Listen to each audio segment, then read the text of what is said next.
ہماری غفلتوں نے ہمیں اس لائق نہیں رکھا کہ کائنات میں ہم کسی ڈرائیونگ سیٹ پر بیٹھ جائیں.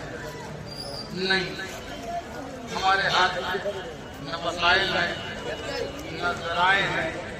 اس قوم کے پاس نہ تعلیم بچی ہے، نہ علم بچا ہے، نہ کوئی ترقی ہے، نہ کوئی ٹیکنالوجی ہے، نہ سفیشینٹ تجارت ہے اور نہ صحت ہے. سلام. یہ حالات قوم کی اب ہمارے پاس ایک ہی چیز بچی ہے. کیا بچی ہے؟ دعا. اب دعا بچی ہے. اب جو بچی ہے وہی کر رہا ہوں، وہی کرنا ہے.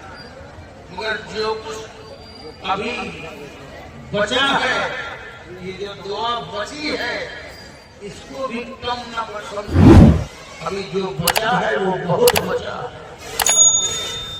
دعا کے علاوہ کچھ بچا نہیں ہے.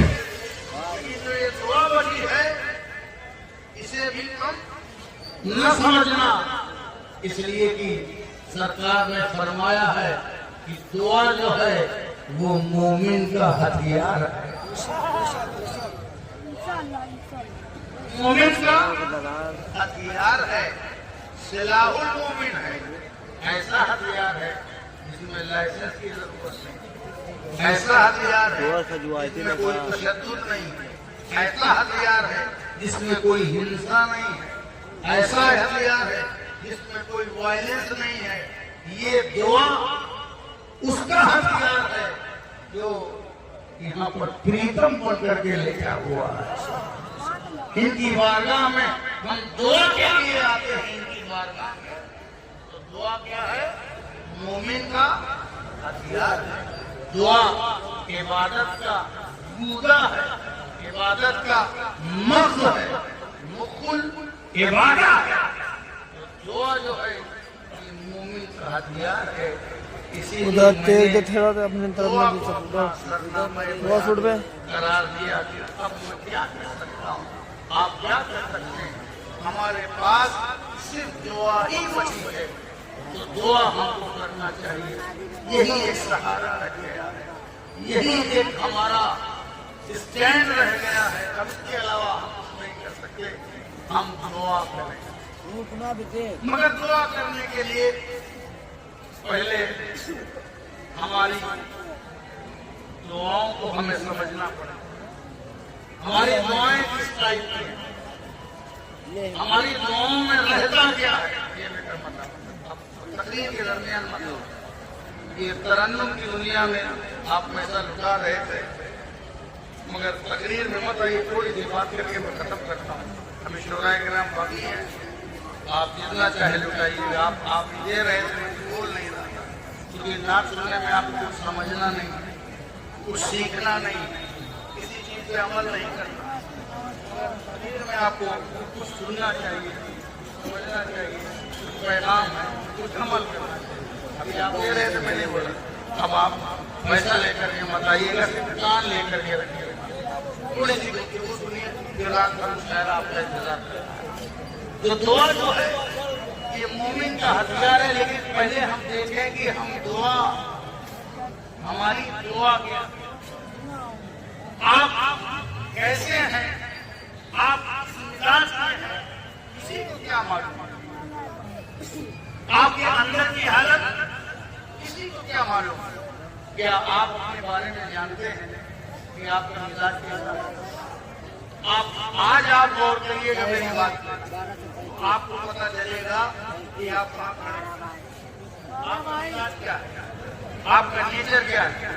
زمانے کو یہ شوق ہے دوسروں کے بارے میں جاننے کے لیے، دوسرے کے بارے میں پتہ لگانے کے لیے، دوسرے کے عیب پر نظر رکھنے کے لیے، دوسرے کے کردار پر بات کرنے کے لیے.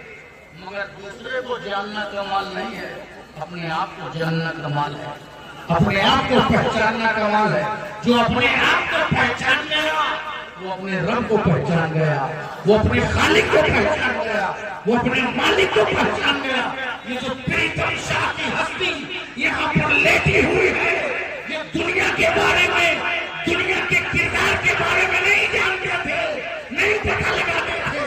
یہ اپنے بارے میں جانتے تھے، میری بندگی کیا ہے، میں کیسا بندہ ہوں، یہ اپنے گریبان میں جھانکنے والے لوگ تھے، یہ محاسبہ نفس کرنے والے لوگ تھے، یہ سیلف کیلکولیشن کرنے والے لوگ تھے، یہ نہیں دیکھتے تھے دنیا کیا جا رہی ہے، یہ دیکھتے تھے میں کیسے بندگی کر رہا ہوں، میری زندگی کیا ہے، میرا کردار کیا ہے، میری بندگی کیا ہے، میرا لگاؤ کیا ہے، میرا تعلق کیا ہے۔ ان کا دنیا سے تعلق تو پتا رہتا تھا مگر مولا سے ان کا تعلق جڑا رہتا تھا۔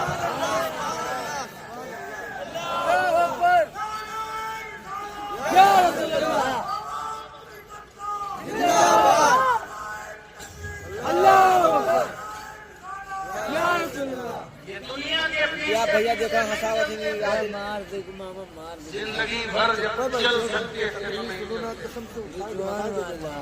جب کھانے کی ضرورت تب یہ دنیا کے پیچھے نہیں چلے، جب پیسے کی ضرورت تھی تب دنیا کے پیچھے نہیں چلے، جب مال بنا سکتے تھے تب دنیا کے پیچھے نہیں چلے، جب ایک عزت سے 10 کپڑے پہن سکتے تھے، ریشم و کمخاب کے گدے پر سو سکتے تھے تب دنیا کے پیچھے نہیں چلے۔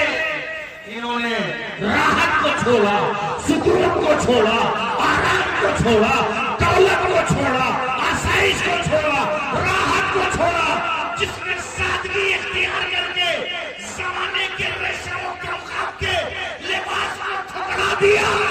آج زمانہ چمکدار چادریں ان کے مزار پہ ڈالنے پر مجبور ہو، جنہوں نے کھانے کے پیچھے اپنے پیٹ کا پالن نہیں کیا، آج زمانہ انہی کے نام پر لنگر اٹھا رہا ہے، جو دنیا کے پاس کبھی نہیں بھاگے، آج زمانہ انہی کی وارگاہ میں عقیدت سے حاضر ہوگا۔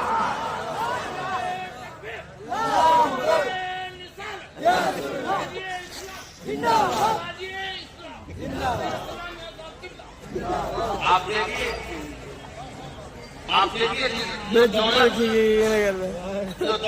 ہمیں بھیج رہے ہیں، جو دولت، جو کرسی، بند رہا چھپر ہرنا بے ہمیں چکا چاؤں کر دیتی ہے، ہمارے آنکھوں کو لبھاتی ہے، ہمارے قلب کو بہکاتی ہے، ہمارے پیروں کو جھڑ کر کے جاتی ہے، ہماری آنکھوں سے گناہ کرواتی ہے، ہمارے پیروں سے، ہمارے ہاتھوں سے، ہماری زبان سے معصیت کے کام کرواتی ہے۔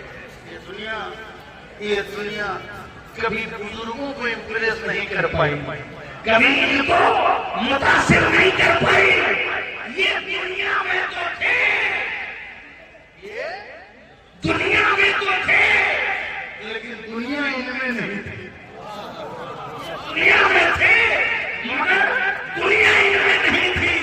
دنیا میں رہنا خراب نہیں ہے، دنیا میں رہنا خراب نہیں ہے، تجارت کرو، بزنس کرو، پڑھو لکھو، دنیا میں رہو، آگے بڑھو، جائے سے کام کرو، دنیا میں رہنا خراب نہیں ہے، بس کوشش یہ کرو کہ میں دنیا میں رہوں لیکن دنیا مجھ میں نہ آنے پائے، دنیا مجھ میں نہ آنے پائے، اس لیے کہ جو دنیا میں رہتا ہے ہلاک ہو نہیں ہوتا ہے، جو دنیا میں رہتا ہے برباد ہو نہیں ہوتا ہے، جو دنیا میں ہوتا ہے وہ جہنم کے گٹھوں میں نہیں گرتا۔ ہاں فرعون وہ بنتا ہے جس میں دنیا آتی ہے، حامان وہ بنتا ہے جس میں دنیا آتی ہے، نمرود وہ بنتا ہے جس میں دنیا آتی ہے، حسین دنیا میں تھے لیکن دنیا حسین کے اندر نہیں تھی، حسین دنیا میں تھے لیکن دنیا حسین میں نہیں تھی، دنیا جس میں تھی وہ یزید تھا اور دین جس میں تھا وہ حسین تھا۔